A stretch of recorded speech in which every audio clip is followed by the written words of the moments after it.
Fala pessoal, seja bem-vindo ao meu canal de cortes. Se inscreva para ajudar e também deixando a... Essa questão da testosterona é um pouquinho mais complicada, por quê? Porque as pessoas elas querem que, ou elas pensam que você vai fazer o exercício e liberar testosterona. Não é bem assim que acontece, Thiago. Tá. E isso é uma coisa importante de saber, por quê? Porque quando você faz um exame, né, numa pessoa que faz exercício intenso, você não vai achar uma testosterona altíssima, tá? Vamos padronizar, altíssimo seria 800, 900 nanogramas por decilitro, tá bom? Você vai achar uma testosterona de 430, 450, 500, tá? E muito profissional fala assim, mas essa testosterona tá baixa. Isso não é verdade. Existe uma coisa quando a gente faz exame de sangue, que é estudar uma coisa chamada variáveis pré-analíticas. O que é isso? São as condições em que você fez aquele exame. A sua testosterona fica baixa pelo menos 48 horas depois de você fazer o exercício intenso. Por quê? Onde está essa testosterona? Ela não está no sangue para você colher e avaliar o nível dela. Ela está no músculo fazendo o efeito dela. Como que você mede do músculo? Você tem que tirar um pedaço do músculo. Você não vai fazer isso porque não tem sentido. Então, para você, se você quiser pesquisar um exame de testosterona que tem uma boa precisão, o melhor a fazer 3 dias em repouso e depois colher. Aí você vai saber sua testosterona real. Porque se você fizer enquanto você está treinando, a tendência é que ela dê um número abaixo daquilo que ela daria em situações de repouso. E as injeções de testosterona, como é que é a sua opinião sobre isso? Aí é outro papo, né? Aí a gente tem que diferenciar o que é uma anabolização do que é uma terapia de reposição de testosterona. Falando delicadamente, existe o uso de uma forma eufemística de você fazer a anabolização das pessoas, que é quem fala, que faz, não, eu faço reposição de testosterona. Tá, mas quantos anos você tem? 35. Não, então você faz a anabolização.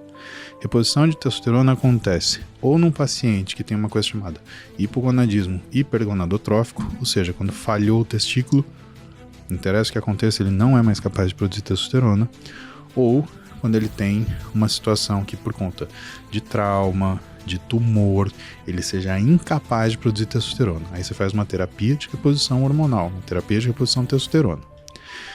A segunda situação, ela pode acontecer em qualquer fase da vida, trauma, tumor. Agora, a queda na produção hormonal, ela acontece dessa forma como hipergonadotrófica, ou seja, o cérebro manda o testículo produzir testosterona e ele não produz. Quando você está acima dos 65 anos de idade. Mas que causas que os homens teriam baixa testosterona mais jovens? Causas relacionadas a que são os hábitos diários. O que é o que mais faz baixar testosterona? Em primeiro lugar, disrupção do sono. Se você acorda mais de 2 vezes à noite, se você dorme menos do que 6 a 7 horas por noite, sua testosterona será baixa. Outra causa, questão da alimentação. A testosterona, para ser produzida, ela depende de um hormônio que a gordura produz chamado leptina. E a leptina só é produzida de forma normal quando você se alimenta. E entenda, nem quando você se alimenta de mais, nem de menos. Por quê? Se você se alimenta de menos, com insuficiência de caloria, você tem uma condição em que essa gordura não vai produzir leptina suficiente. Agora, se você se alimenta demais, se você come demais, você libera tanta leptina que você leva a uma resistência à leptina. Como isso acontece? Leptina e insulina são hormônios que ativam receptores celulares. O que torna um hormônio é que ele é capaz de agir numa célula à distância. Então você produz insulina no pâncreas e ele age desde o seu neurônio até a sua célula muscular.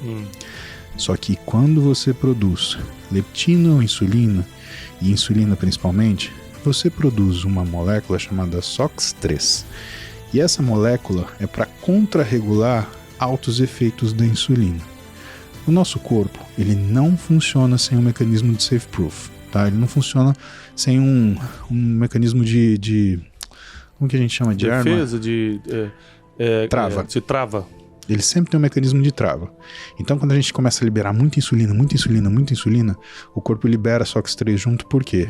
Porque enquanto a insulina está agindo no receptor de insulina, essa molécula está agindo nesse mesmo receptor, diminuindo a ação do hormônio. Por quê? Porque se essa insulina funcionar rápido demais, você faz uma hipoglicemia, você pode morrer. Então, isso é fisiológico, tá? Só que a gente não, não pode morrer de resistência à insulina. Então o que o nosso organismo faz? Conforme você está errando o seu padrão alimentar, ele começa a produzir cada vez mais insulina e cada vez mais SOX3. Até uma hora que você tem 1 kg de insulina rolando, mas ela não faz efeito. Por quê? Porque tem SOX3 bloqueando a sua função. Problema. A SOX3, como ela atinge receptor tipo tirosina quinase, ele também inibe a função da leptina. E no nosso hipotálamo, o que é o nosso hipotálamo? O hipotálamo é a sua esposa, é o que controla tudo. Né? Então... Eu vou falar com a Janine, esse é o meu hipotálamo. Ela vai gostar, é uma piada inteligente. Então, como a gente tem essa parte no cérebro hipotálamo que ele recebe todas as aferências. O que é isso? Né? Então, temperatura, pressão, horário do dia, luminosidade, cheiro. Isso é uma mensagem para o hipotálamo. O hipotálamo ele traduz isso e transforma numa ação de uma resposta hormonal. Para quem? Para a hipófise. E aí a hipófise produz os liberadores de hormônio. No caso da produção de testosterona, a gente chama as gonadotrofinas, tá? E medicina é muito simples, ela tem o nome das coisas, ou do que parece, ou de quem descobriu, ou do que ela faz. Gonadotrofina. Gônadas, testículos. Trofinas, alimentadores. Então, alimentadores dos testículos ou dos ovários. Mas de onde que vem essa palavra? É latim? Vem do latim? Latim, tá? Tá vendo como eu sou conhecedor, né, gente? Tudo medicina vem de latim e grego, né? Herança de Hipócrates aí, fala. Tem algum exemplo de alimento que vai abaixar a sua testosterona? Qualquer alimento em excesso. Quando você tem um excesso de caloria, o que acontece? Você gera resistência à insulina. A resistência à insulina gera uma resistência à leptina. A leptina não é percebida pelo hipotálamo e o hipotálamo ele deixa de produzir hormônios liberadores de hormônios. E é importante para quem está assistindo a gente que a testosterona, e o doutor me corrija se eu estiver errado, um dos maiores impactos, além de cansaço, você não ter força física para nada, é o desgaste sexual, o cara não consegue ter um bom desempenho, correto? Sim. Porque eu vejo muitos amigos relativamente novos, né? Eu não vou dar nomes aqui porque a gente não quer expor, que eles já não conseguem trabalhar como antes. Será por causa da testosterona, doutor? E a segunda pergunta já para emendar. Fala. O estresse aumenta a quantidade de cortisol. Perfeito. E o cortisol, ele luta contra a testosterona? O cortisol, ele age no hipotálamo e na hipófise, bloqueando a produção de tanto GNRH, que estimula a hipófise a produzir liberador de hormônio, quanto ele inibe a hipófise a produção de LH e FSH, que estimula a produção de testosterona. Então, o cortisol no cérebro, ele inibe a liberação dos hormônios que fazem a produção de testosterona. Isso é fato. Agora, a questão sexual, Thiago, ela é mais complicada pelo seguinte. Vigor físico também se deve à energia consumida. Um cara que come errado, que não tem força pra nada, ele não vai conseguir ter uma relação sexual satisfatória. E quando a gente fala de relação sexual, principalmente no homem, a gente fala de 3 condições diferentes. Primeiro, libido. Segundo, função erétil. Terceiro, desempenho sexual. O que são essas coisas? Libido é o quanto você pensa no ato em si, o quanto você deseja aquele ato, quanto você projeta esse ato, quanto você imagina. Função erétil. Isso tanto para homem quanto para mulher? Não, isso eu tô falando de homem. Tá. Mulher é um pouco diferente. Mulher é bem diferente. A função erétil é o quanto você consegue ter o seu membro funcionando. E finalmente, que é performance sexual. Quanto tempo você consegue manter o seu membro funcionando. Então, quando o sujeito ele tem, por exemplo, um consumo ruim de alimento, que ele tem uma falta de energia, o que costuma acontecer? Ele não tem energia disponível, isso tende a diminuir o que é a função sexual dele. O que é a função, então?